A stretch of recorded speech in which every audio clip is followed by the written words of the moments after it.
നടിയും നർത്തകിയുമായ കൃഷ്ണപ്രഭയും നമ്മോടൊപ്പം ടെലിഫോൺ ലൈനിലുണ്ട്. കൃഷ്ണപ്രഭയും ഈ പരിപാടിയുമായി സഹകരിച്ചിരുന്നു.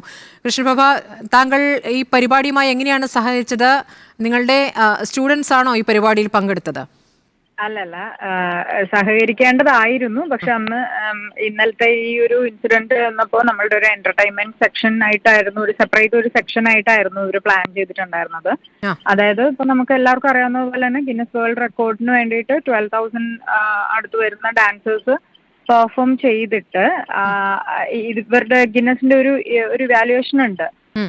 അപ്പൊ അതിന്റെ ആ ഒരു ഗ്യാപ്പില് ഞാന്, പിന്നെ ഉത്തര ഉണ്ണി, ഋതുമന്ത്ര, അങ്ങനെ കുറച്ച് സെലിബ്രിറ്റീസ്, പാരീസ് ലക്ഷ്മി, അങ്ങനെ അവരുടെയൊക്കെ സെപ്പറേറ്റ് ഒരു പെർഫോമൻസ് ആയിരുന്നു ഇവർ പ്ലാൻ ചെയ്തിട്ടുണ്ടായിരുന്നത്. അതായത് ഇവാലുവേഷന്റെ ടൈമിലായിട്ട് ഒരു ഗ്യാപ്പ് ഉള്ള ഒരു 1 ഹവറോളം നമുക്ക് ഗ്യാപ്പ് ഉണ്ടാകും. അപ്പൊ ആ ഗ്യാപ്പിലേക്കായിരുന്നു നമ്മളുടെ എല്ലാം എന്റർടൈൻമെന്റ് സെക്ഷൻസ് ഇവർ വച്ചിട്ടുണ്ടായിരുന്നത്. ശരി. പക്ഷെ അതിന് മുൻപ് ഇപ്പൊ മാമിന് ഈ ഒരു ആക്സിഡന്റ് പറ്റി.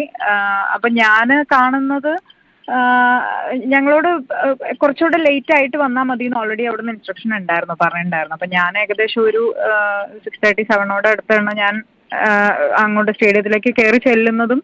എന്റെ വണ്ടി അങ്ങ് കയറുമ്പോഴത്തേനും ഒരു ആംബുലൻസ് വേഗം പാസ് ചെയ്ത് പോവുകയാണ് കണ്ടത്. അപ്പൊ ഞാൻ ശരിക്കും വിചാരിച്ചു ഇത്രയും കുട്ടികൾ 12,000 കുട്ടികൾ ഇവിടെ ഉള്ളപ്പോ ഇനി ആ കുട്ടികൾക്ക് എന്തെങ്കിലും ആണോ, എന്താണ് അവിടെ എന്തെങ്കിലും ചിലപ്പോൾ പറ്റിയതായിരിക്കും. പക്ഷെ പിന്നീട് ഞാൻ അങ്ങോട്ട് സ്റ്റേഡിയത്തിലേക്ക് എൻ്റർ ചെയ്ത് കഴിഞ്ഞപ്പോഴാണ് പറഞ്ഞത് ഇതുപോലെ ഇങ്ങനെ മാമിന് ഇങ്ങനെ സ്റ്റേജിൽ നിന്ന് വീണു. നിങ്ങളും സ്റ്റേജിൽ അപ്പോൾ കയറിയിരുന്നോ? ഇല്ല, ഉണ്ടായിരുന്നില്ല. ആ സ്റ്റേജ് കണ്ടതല്ലേ കൃഷ്ണപ്രഭ? ആ സ്റ്റേജിന്റെ ഒരു രൂപവും അത്രയും ഉയരത്തിൽ സ്റ്റേജ് ഉണ്ടാകും, പക്ഷേ ആ ചെയറൊക്കെ ഇട്ടിരുന്നത് ഏത് ഭാഗത്താണെന്നുള്ളത് കണ്ടതല്ലേ? അതെ. അല്ല, ഞാൻ സ്റ്റേജ് പ്രാക്ടീസിന് പോയിരുന്നില്ല. നമ്മളുടെ ഡാൻസ് ടീം ഉച്ചയ്ക്ക് ഓൾറെഡി അവിടെ പോയിട്ടുണ്ടായിരുന്നു. അപ്പൊ മുതൽ കുട്ടികൾ അന്ന് പറഞ്ഞിട്ടുണ്ടായിരുന്നു ഞാൻ പെർഫോം ചെയ്യുന്നത് യക്ഷി എന്ന് പറഞ്ഞിട്ട് ഓൾറെഡി ഒരു തിയേറ്റർ ആർട്ടാണ് ഞാനും ടീമും ചെയ്യാനിരുന്നത്. അത് ഏകദേശം 25 പേരോളം ഡാൻസേഴ്സ് ആ സ്റ്റേജിന്റെ മേളിൽ വരേണ്ടവരായിരുന്നു. അപ്പൊ അന്ന് ഉച്ചയ്ക്ക് പ്രാക്ടീസിന് ചെന്നപ്പോ തന്നെ കുട്ടികൾ പറഞ്ഞിട്ടുണ്ടായിരുന്നു അത് ഇൻ ആൻഡ് ഔട്ട് ഒന്നും ഉണ്ടായിരുന്നില്ല. ഞാൻ വൈകിട്ടാണ് ഞാൻ ഈ സ്റ്റേജ് കാണുന്നത്. ഒരു സ്റ്റേജ് നമ്മൾ ചെയ്യുമ്പോ അറിയാലോ, എൻട്രി ഉണ്ടാകും, ഇൻ ആൻഡ് ഔട്ട് എന്തായാലും ഇടും. അപ്പൊ അതുണ്ടായിരുന്നില്ല. പിന്നെ തന്നെയല്ല, കയറിയ പിള്ളേര് പറയുന്നുണ്ടായിരുന്നു ചെറിയൊരു സ്ലോപ്പ് പോലെയാണ് ആ സ്റ്റേജിൽ ഉണ്ടായിരുന്നത്. പാരീസ് ലക്ഷ്മി ഒറ്റയ്ക്ക് പെർഫോം ചെയ്തിട്ടുണ്ടായിരുന്നു. അവർ ഒറ്റയ്ക്ക് പെർഫോം ചെയ്തിട്ട് പോലും ചെയ്യാൻ പറ്റുന്നുണ്ടായിരുന്നില്ല. കാരണം ഒരു ചെറിയൊരു സ്ലോപ്പ് പോലെ ഉണ്ട് അവിടെ, ഒരു ഉറപ്പ് കുറവുണ്ട് ആ സ്റ്റേജിന് എന്ന് അവര് തന്നെ പറയുന്നുണ്ടായിരുന്നു. അല്ല, അപ്പൊ ഈ പറഞ്ഞ ഈ പരിപാടി വിളക്ക് കൊളുത്തുന്ന സ്റ്റേജിൽ ഒരു പെർഫോമൻസ് ഉണ്ടായി അല്ലേ? പാരീസ് ലക്ഷ്മി ഡാൻസ് ചെയ്തിട്ടുണ്ടായിരുന്നു. അപ്പൊ അവര് ഒറ്റയ്ക്കാണ് ചെയ്തതും. അപ്പൊ രണ്ടാമത്തേതായിരുന്നു ഞാനും എന്റെ ടീമും കയറാനുണ്ടായിരുന്നത്. പക്ഷെ അപ്പത്തേനും എന്റർടൈൻമെന്റ് വേണ്ട എന്ന് പറഞ്ഞിട്ട് നോർമലി ഗിന്നസ് അനൗൺസ് ചെയ്യാണ് ചെയ്തതും. വൈൻഡപ്പ് ചെയ്യാണ് എന്ന് പറഞ്ഞു. സേഫ്റ്റി മെഷേഴ്സിന്റെ ഇതിൽ നമ്മൾ ഷോ വൈൻഡപ്പ് ചെയ്യാണ്, അപ്പൊ മറ്റു പെർഫോമൻസ് ഒന്നും വേണ്ട എന്ന് പറഞ്ഞിട്ട് ഞങ്ങൾ തിരിച്ചു പോരുവാണ് ചെയ്തത്. അപ്പൊ ഒരു കണക്കിന് നന്നായി എന്ന് തോന്നുന്നു. കാരണം ഒരാൾ തന്നെ അവിടെ പെർഫോം ചെയ്തപ്പോൾ സ്റ്റേജ് അത്ര ഉറപ്പില്ലായിരുന്നു എന്നുള്ളതാണ് ലക്ഷ്മി പറഞ്ഞിട്ടുണ്ടായിരുന്നത്. അപ്പൊ പിന്നെ ഞങ്ങൾ 25 പേരും കൂടെ സ്റ്റേജിൽ കയറിയപ്പോ അതിന്റെ അവസ്ഥ അറിയാൻ പറ്റുമല്ലോ. അപ്പൊ നിങ്ങൾ ഈ അപകടത്തിന് ശേഷം, ആക്സിഡന്റിന് ശേഷം ഈ സംഘാടകരുമായി സംസാരിക്കുമ്പോൾ അവരെന്താണ് പറയുന്നത്? കാരണം ഇതൊക്കെ മൂടി വെച്ച് പരിപാടി എങ്ങനെയെങ്കിലും നടത്തി പോകണം എന്നുള്ള ഒരു ഉദ്ദേശം മാത്രമേ അവർക്ക് ഉണ്ടായിരുന്നുള്ളൂ എന്ന് തോന്നുന്നു. ഇല്ല, ഈ ഇവന്റിന്റെ ആൾക്കാരെ ഞങ്ങൾ പിന്നെ കണ്ടേ ഉണ്ടായിരുന്നില്ല. അവരാരെയും ഞങ്ങൾ മീറ്റ് ചെയ്യാനൊന്നും അതിനുള്ള സമയം കിട്ടിയുമില്ല.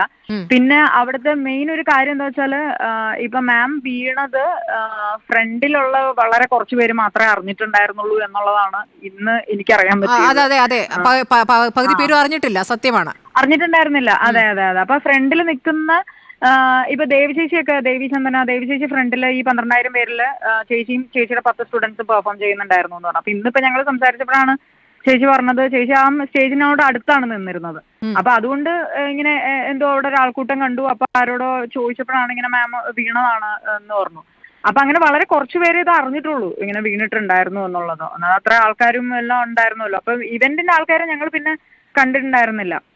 ഒന്നാമത് സ്റ്റേജ് ഇപ്പം എനിക്കിതിന്റെ മറ്റു പ്രോട്ടോകോൾ കാര്യങ്ങളോ അല്ലെങ്കിൽ എന്തൊക്കെയാണെന്ന് അറിയില്ല. പക്ഷെ അത്ര ഉയരത്തിൽ ഒരു സ്റ്റേജിന്റെ ആവശ്യമില്ലായിരുന്നു എന്നുള്ളൊരു അഭിപ്രായം ഞങ്ങൾക്ക് എല്ലാവർക്കും ഉണ്ട്. ഒന്നാമത്തെ കാര്യം, ആ ഗാലറിയുടെ ബാരിക്കേഡിലാണ് ആ സ്റ്റേജ് വെച്ചിട്ടുണ്ടായിരുന്നത്. അത് തന്നെ ഇത്തരം ഡാൻസ് ചെയ്യാനുള്ള ഒരു സ്റ്റേജ് ഒരിക്കലും അങ്ങനെ ആവരുതല്ലോ. ഒരാൾ തന്നെ അവിടെ ചെയ്യുമ്പോ അതിങ്ങനെ വിറച്ചോണ്ടിരിക്കുന്ന ഒരു സ്റ്റേജാണ്. അപ്പൊ അതെന്താണ് അവര് അങ്ങനെ ചെയ്തത് എന്നുള്ള കാര്യം അറിയില്ല. പിന്നെ ഇത് ഇത്രയും വലിയൊരു റെക്കോർഡിന് വേണ്ടിയിട്ട് ഒരു ഇവന്റ് നടക്കുകയാണ്. അപ്പോൾ നമ്മളോട് പെർഫോം ചെയ്യണമെന്ന് എന്റെ ഡാൻസ് ടീമിനോടാണ് ചെയ്തിരുന്നത്. അപ്പോൾ ഓക്കെ, ഗസ്റ്റ് പെർഫോമൻസ് ആയിട്ട് ഞങ്ങൾ ഒരെണ്ണം വന്ന് ചെയ്യുന്നു എന്നുള്ളതാണ്. പക്ഷെ ഒരെണ്ണം ചെയ്താലും 2 എണ്ണം ചെയ്താലും സ്റ്റേജിന് വിലയില്ല എന്നുണ്ടെങ്കിൽ കാര്യമില്ലല്ലോ. അപ്പൊ എന്താണ് അത് ആ ഒരു ക്രൈറ്റീരിയയിൽ അവർ സ്റ്റേജ് ചെയ്തതെന്നുള്ള കാര്യം മനസ്സിലായിട്ടില്ല, ഇപ്പോഴും മനസ്സിലായിട്ടില്ല. ഒരു കണക്കിന് എന്റർടൈൻമെന്റ് സെക്ഷൻ അവർ റദ്ദാക്കിയത് നന്നായി, അല്ലെങ്കിൽ ഇതിൽ കൂടുതൽ അപകടത്തിലേക്കേ പോകത്തുണ്ടായിരുന്നുള്ളൂ. തീർച്ചയായും വളരെ നന്ദി കൃഷ്ണപ്രിയ, ഈ ഘട്ടത്തിൽ ഞങ്ങളോട് സഹകരിച്ചതിന്.